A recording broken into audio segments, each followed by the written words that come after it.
So hello guys, स्वागत है आपका आज कोड एक्सट्रीम में फिर से। तो आज हम करने जा रहे हैं LeetCode 74 search two matrix. Medium problem है लेकिन है बहुत इजी। इसमें order of log m into N time complexity से हमें काम करना है। मतलब कि देखो, क्वेश्चन तो वही है, you are given in m into n integer matrix और each row is sorted in non decreasing order. The first integer of each row is greater than the last integer of the previous row. देखो simple है, मैं बता देता हूँ कि हमें एक एलिमेंट इसमें सर्च करना है। जैसे कि इसमें टारगेट हमको 3 दिया है ना, तो आपको 3 को सर्च करना है। अच्छा ये वाला तो हाँ, तो 3 को सर्च करना है, ये है अपना टारगेट है ना। तो ये नॉन डिक्रीजिंग ऑर्डर में सॉर्टेड है। देखो 1 के बाद 10, 10 के बाद 23, कॉलम वाइज भी और रो वाइज भी। 1 के बाद 3, 3 के बाद 5, 5 के बाद 7। तो ये सॉर्टेड मैट्रिक्स दे रखा अपने को है ना। और इसमें हमें लॉग m इंटू एन की अप्रोच लगानी है। सिंपल ऑर्डर ऑफ एन लगाओगे, वो sorry order of N square लगाओगे तो भी चल जाएगा, और order of m plus N में भी चल जाएगा। जो वाली अप्रोच नहीं होती, यहाँ से शुरू करते हैं हम देखना, तो वो वाली अप्रोच भी चल जाएगी। लेकिन करना किस में है, बाइनरी सर्च में। Order of m into N के हिसाब से करना है।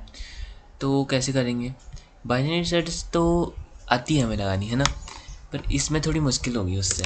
क्यों, चलो देखते हैं क्यों होगी मुश्किल हमें, है ना। तो जब हम ये लेंगे ना, देखो इसको लिखते हैं 1 3 5 7 10 11 16 20। तो 1 3 5 7 और यहाँ की जगह 1 3 5 7 10 11 और क्या था 16 20 16 20।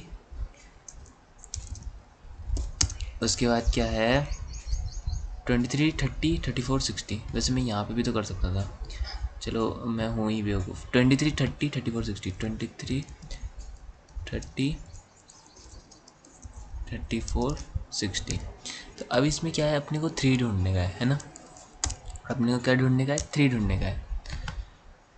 तो 3 तो हम ढूंढ सकते हैं कैसे, देखो बाइनरी सर्च सिंपल में हम क्या लगाते हैं, यहाँ से शुरू करते हैं, यहाँ पे लो को रख देते हैं और हाई को कहाँ रखते हैं, एंड में रखते हैं, फिर मिड निकाल के आंसर निकालते हैं। तो अगर हम ऐसे ही लगाएं इसमें बाइनरी सर्च, तो कहाँ कैसे लगाएंगे, एक लो लेंगे उसको हम 0 दे देंगे है ना, और एक हाई लेंगे, हाई लेंगे, हाँ यार हाई लेंगे, इसको हम कहाँ सेट कर देंगे, यहाँ पे। तो ये क्या पोजीशन होती है n-1। लेकिन इस केस में ये n-1 नहीं होगी। इस केस में हमें ना कॉलम पहले तो रो निकालनी पड़ेंगी कितनी है, जो कि होंगी जो मैट्रिक्स, अपनी मैट्रिक्स का नाम क्या है यहाँ पे, मैट्रिक्स का नाम है अपना मैट्रिक्स ही है, मैट्रिक्स का नाम पाओ। तो मैट्रिक्स का जो 0 है ना, डॉट साइज ये नहीं है अपना, ठीक है। मैट्रिक्स का 0 डॉट साइज तो वो होता है अपना कॉलम का साइज़। ये मैट्रिक्स का साइज़ सिर्फ जो है वो है हमारे रो का साइज़, है ना। और अगर मैं देखूँ कि कॉलम कितने होंगे, तो मैट्रिक्स का 0 डॉट साइज़ इतनी हम पे हैं कॉलम, है ना। अब देखो ऐसा क्यों है, मैट्रिक्स का साइज़, मैट्रिक्स का 0 क्या है, ये वाली रो। अब इसको हम इस तरीके से भी तो लिखते हैं ना, इतना तो पता होगा। ये ऐसा ही होता है असल में, वो तो हम अपनी अंडरस्टैंडिंग के लिए लिखते हैं ऐसा, है ना। 1 3 5 7 10 11 16 एंड अवर 20, देन फिर से ऐसे 23 30 और 34 एंड 60। ये होती है असल में अपनी मैट्रिक्स, ऐसी होती है मैट्रिक्स, है ना।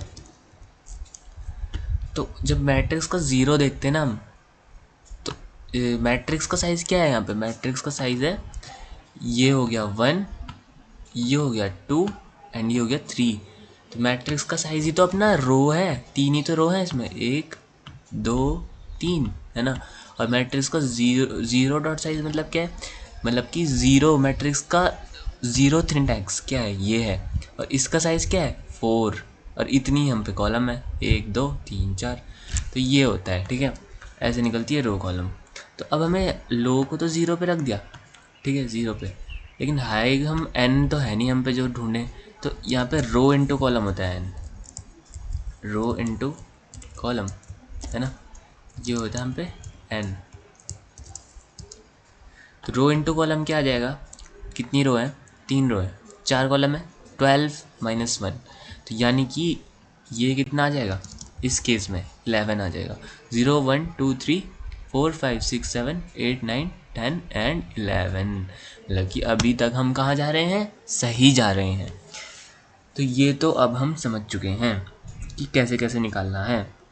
बट अब जब हम मिड निकालेंगे तो मिड का फॉर्मूला तो हमने देखा था, क्या होता है, low plus high minus low divided by 2, है ना। ये होता था अपने लो का फॉर्मूला, तो जहाँ तक अपने को याद है हाँ यही होता था।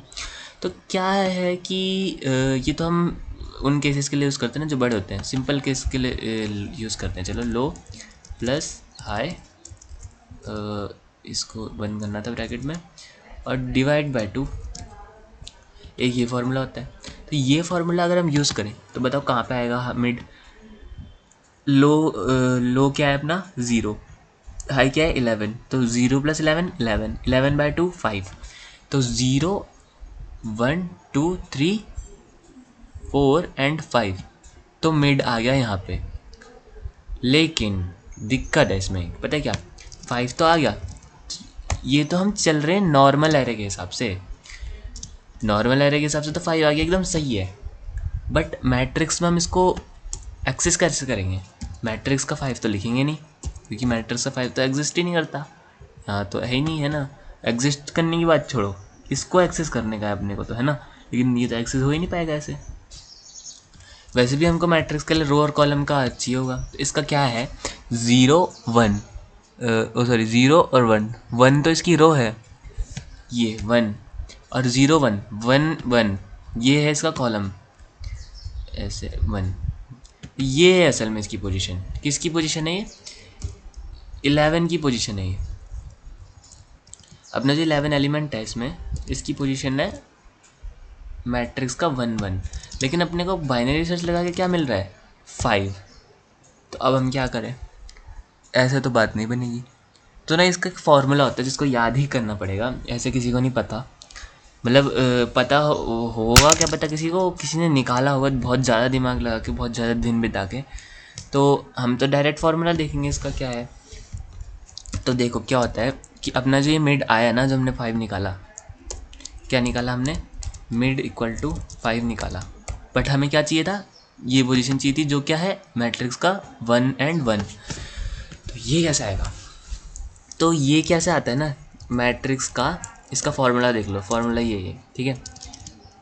मैट्रिक्स का जो अपना मिड है उसको अगर तुम कॉलम से डिवाइड कर दोगे और इस साइड मिड को परसेंटेज कर दोगे, किसके साथ, कॉलम के साथ, तो आ जाएगा। अब इसको ट्राई करके देखते हैं। ये फार्मूला ही हो गया एक तरीके से, ज़्यादा ही गैप दे दिया मैंने, है ना। इसको कम करते हैं तभी तो आएगा मज़ा। हाँ, तो ये है फार्मूला और इसको करना है याद। तो मैट्रिक्स बाय कॉलम से हमको क्या, मैट्रिक्स बोल रहा हूँ, मिड बाय कॉलम से क्या मिलता है, निकालना हमको सेम है, मिड निकालना है जैसे हम नॉर्मल एरे में निकालते हैं, लेकिन इसमें मिड बाय कॉलम लगाना है, और इसमें मिड परसेंट कॉलम। तो देखो मिड था अपना 5, है ना, मिड था अपना 5, और कॉलम क्या है, मिड कॉलम कितनी है, 4 में कॉलम है। तो अगर मैं करूँ यहाँ पे तो मिड यानी 5 बाय कॉलम क्या है 4 है, तो 4 करूँगा मैं, क्या आएगा आंसर इसका 1, है ना। तो यही आना चाहिए यहाँ पे 1 आना चाहिए रो में। और अगर मैं 5% क्या करूँ 4, देन क्या मिलेगा मुझे, 5% 4 में तो आंसर आना चाहिए क्या, 4 1 जा 4 होता है 1 1 ही आएगा रिमाइंडर में, है ना। तो 1 तो एकदम सही। तो ये फॉर्मूला है अपना, है ना, इसको निकालने का ये फॉर्मूला है। और इसके बाद क्या करना है, सिंपल है binary search, simple binary search apply करनी है, ठीक है। तो चलो करते हैं, कहाँ पे, यहाँ पे करना तो यही है ना। तो पहले तो हमको रो निकाल लेते हैं, क्या आएगी मैट्रिक्स का साइज़, फिर हम कॉलम निकाल लेते हैं, तो क्या आएगा मैट्रिक्स का 0 डॉट साइज़, ठीक है। अब हम एक लो ले लेंगे जो हम 0 पे रखेंगे, एक हाई ले लेंगे, इसको हम कहाँ रखेंगे, रो इनटू कॉलम बट्टे 2, है ना, यहीं तो रखेंगे हम। एक मिनट, हाई को हम यहीं रखेंगे, नहीं देखो एक गड़बड़ हो गई है, पता क्या? वो मैंने काट दिया पर वो वापस आ जाता है। क्या गड़बड़ हुई कि कॉलम को कहाँ गया वो, मैंने लिखा तो था। हाँ ये हाय, अच्छा गड़बड़ नहीं है, सही बताया था मैंने। हाँ, रो इंटू कॉलम -1 पे रखना है क्योंकि ज़ीरो से होता है इंडेक्स शुरू, है ना। हाँ, तो रो इंटू कॉलम -1। मैं यहाँ बट्टे 2 क्यों लिख रहा हूँ फालतू में। चलो छोटी मोटी गलती तो हो ही जाती है, ठीक है। हाय हाय भी निकाल लिया हमने। अब हम क्या निकालेंगे, मिड निकाल लिया हमने। सिंपल बाइनरी सर्च का template, low less than equal to जब तक हाय तब तक हम चलेंगे, और यहाँ पे हम निकालेंगे मिड। और मिड का भी अपना सेम फार्मूला लगेगा, low plus high minus low divide by 2। ये तो मतलब थोड़ा एडवांस वाला फार्मूला है, एडवांस कुछ नहीं है इसमें, मतलब थोड़ा कैलकुलेशन वाला फार्मूला है। तो देखो अब हमें क्या करना है, अगर मेरा मैट्रिक्स का मिड, लेकिन मिड नहीं, यहाँ पे कुछ और लेना है मिड की जगह, मिड बाय कॉलम, है ना। और मैट्रिक्स का मिड, देखो इसको यही है याद करने का तरीका कि कैसे करेंगे याद इसको, कि कर रहा था मैं सेम बाइनरी सर्च से, तो मैट्रिक्स का मिड की जगह बस मिड बाय कॉलम लिखना है, और इधर मिड बाय बोल रहा हूँ, मिड परसेंट कॉलम लिखना है, यही है बस, ठीक है। तो इधर भी गैप दिया जिससे कि अच्छा अच्छा लगे, ठीक है। अगर ये मेरा टारगेट के बराबर है, जो अपने टारगेट दिया गया है, जैसे कि यहाँ पे 3 ये दिया गया है, तो अगर यहाँ पे 3 होता तो क्या करता मैं, डायरेक्ट से रिटर्न ट्रू। हाँ भाई मिल गया, है ना। अगर ऐसा नहीं होता तो, जैसे सिंपल बाइनरी सर्च में होता है, तो क्या होता, अगर मेरा मैट्रिक्स का ये टारगेट के बराबर ना होता तो क्या होता, टारगेट से लेस होता, है ना। लेस होता अगर टारगेट से, तो क्या करते हैं हम, low equal to mid plus 1, same जैसे हम सिंपल बाइनरी सर्च में करते हैं। और एल्स में high equal to mid -1, same case. और लास्ट में हम क्या करते हैं, नहीं मिला तो रिटर्न फॉल्स कर देते हैं, है ना। बस हो गया अपना, देखते हैं अब चलता है कि नहीं, चलना तो चाहिए। टाइम क्यों लग रहा है इतना, देखो चल गया। मेरे से नेट का दिक्कत है, तो अब सबमिट करके देखते हैं, देखते हैं। बस यही याद करने वाली बात थी इसमें, बाकी तो कुछ नहीं था। देखो चल गया, तो थैंक यू, यही था आज की प्रॉब्लम।